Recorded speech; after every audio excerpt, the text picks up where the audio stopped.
Hey guys, Tony here from Tony's Tips. Today I'm gonna sort of teach a lesson. It's like exercise physiology based. I'm gonna go over the three energy systems. So there's two anaerobic energy systems and one aerobic energy system. That means that it uses oxygen, the oxygenated system. And I'm gonna try to explain those in the simplest way possible. And then I'll give you some graphs and maybe then you'll understand a little bit more of how to coach certain people for their sports and how to develop yourself if you're training for a particular sport. So we wouldn't have a marathon runner do the same thing as a sprinter, of course. This isn't to help you develop specific skills to a sport, it's just to understand which energy system your sport uses the most. And I'm going to actually post like a little sheet of sports and the different energy systems they use. So stick tight and I'll show you some graphs and explain some things and do some voiceover work, just like a slideshow presentation for school or something like that. Okay guys, so in the first picture here of the energy pathways, we see the phosphagen or the phosphocreatine system that spikes right off the bat. This always gets used regardless of the intensity of exercise right after the first few seconds or during the first few seconds of any movement. Even getting up from the couch, we use this system. So I like to think of this system kind of like some of the other systems as in the glycolytic system as if we've ever played Need for Speed. This is going to be funny, my nerd's going to come out. So if you've ever played Need for Speed and you've seen when you hit the nitrous button, right? Slowly then over time you get some of that back. So I think of the football guys that blast their way through the line and try to sack the quarterback, right? They're only going for 10 seconds at a time. So the phosphagen system is really dominant in football. And then of course after the 10-20 seconds is up, you see the guys go back to the huddle and they're breathing, but they're breathing deep, but they're not really using the oxidative system. They're using fast burst, high requirement of energy and a lot of type 2 muscle fibers and that sort of thing. They're using a lot of phosphagen, a lot of the phosphagen system.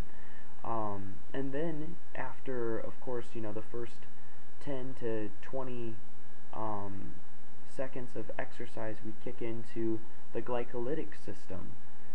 So again, as I said, the exercise has to be linear. Otherwise, the energy systems have time to recuperate, right? But the glycolytic system is the second system, and it is anaerobic, which means that it still doesn't use oxygen. The phosphagen system doesn't use oxygen. The glycolytic system, the glycogen stores in our muscles, our kidneys, a little bit in our liver, those are specifically for muscle contraction, and so we break down glucose or glycogen into glucose, and then glucose into usable energy for our body. So when we think of the glycolytic system, we think of that anaerobic, that lactic acid fermentation buildup towards the end. And I'll show you another graph here coming up that'll actually be a little bit easier to understand how many processes our body goes through as it breaks down into these systems. These are really macro systems, right? We look at this and it's on a simplified scale because lots of different things are happening in the body. And then you see the oxidative system. The thing is, our body doesn't really end up using oxygen right when we start breathing. Of course, if we hold our breath, then there's a buildup of CO2, and we can even pass out from that. But our body isn't using oxygen as energy yet. It's not really breaking down fats. The phosphagen system is phosphocreatine, the glycolytic system is glycogen, but the oxidative system is using fats for energy. We still use fat, for the other two, but it's a very slow burning fuel, and so the predominant source is carbohydrate, which is why we see people who worry so much about getting all of the the carbohydrates that we need and people that talk bad about the paleo diet and things like that. So now we're moving on to the next slide. Okay, so now we're looking at a more micro level of the energy systems chart, right? So we see how the ATP and phosphocreatine system, it says CP, but really it means creatine phosphate system or phosphocreatine system, how that works. So you see the first 1 through 4 second go, and then the 4 through the 20 second go. Actually, you see where the energy source is. So first it's the muscle ATP stores, and then the muscle ATP and the phosphocreatine stores, and then we break into the anaerobic system at around, this isn't as efficient of a system as the aerobic system. We can actually go for, run for miles and miles and miles on the aerobic system, but our anaerobic system, we actually hit the wall with the anaerobic system when lactic acid fermentation peaks, and we can't maintain that sprint, right? So you hear all the time people try to explain this, and they talk about how if we just went off at a full blast sprint, we would eventually have to slow down. We wouldn't be able to maintain that 12-mile-an-hour speed, or some people sprint faster than that, but it's about the fastest that the treadmill goes. So thinking about a treadmill right now for some reason. So then you look at the energy sources there, and those breakdowns, those micro levels of these macro ideas. So you look at the energy system, and then you look at the possible energy sources over there to the right. So then you sort of understand why certain,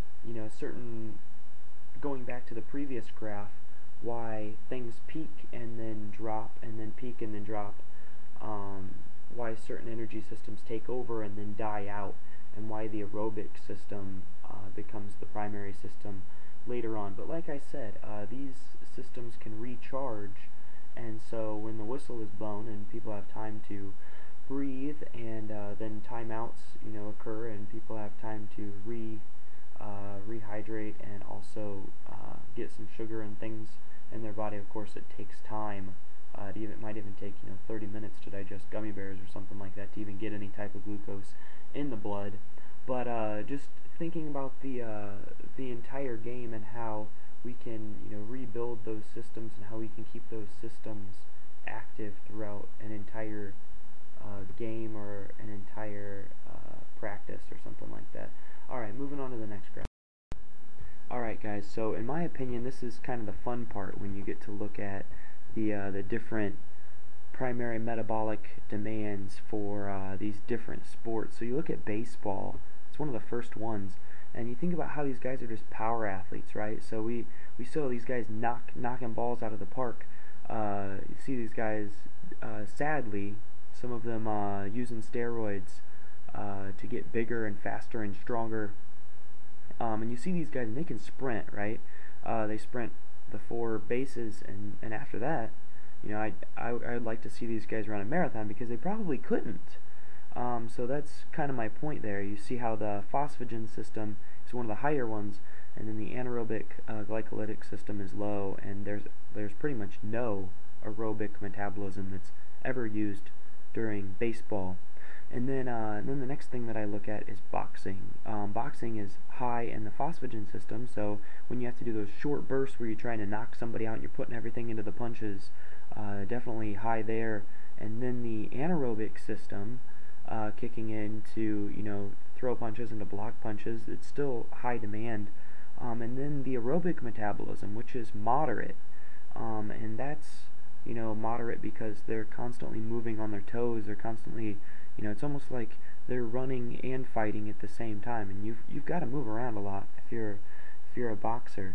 Then you look down here. What's interesting to me, since I've done some fighting and stuff myself, I look at the wrestler then, and the energy systems for the two sports are exactly the same. Wrestling is high demand for phosphagen, high demand for anaerobic glycolytic system, and then moderate for aerobic. And these two sports really aren't even comparable, if I'm being honest. I know the energy systems are. So here's something to keep in mind. You can train energy systems, and you should train your particular sport. If you're a football player, you shouldn't be running a marathon. If you are a marathon runner, you probably shouldn't be, lifting heavy weights, doing some powerlifting or something like that.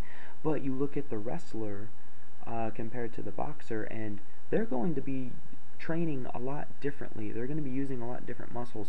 Wrestlers get better at wrestling because they wrestle, and boxers get better at boxing because they box. So this would be maybe when you're doing your strength training for your particular sport, or you're doing something that's non-skill specific. Just keeping in mind that you should be training, even in your leisure time, you should be training for your specific energy system of your sport. Alright guys, so hopefully now you have a little bit better understanding of the three energy systems and how different sports use different energy systems, and maybe how to then use this knowledge and apply it to your own training, your own programming. Thank you for watching. If you like my videos, please add my YouTube channel, which is in the link below, same as my Facebook page. Please like that, and that's in the link below this video as well. Thanks for watching, and stay tuned for more of Tony's Tips.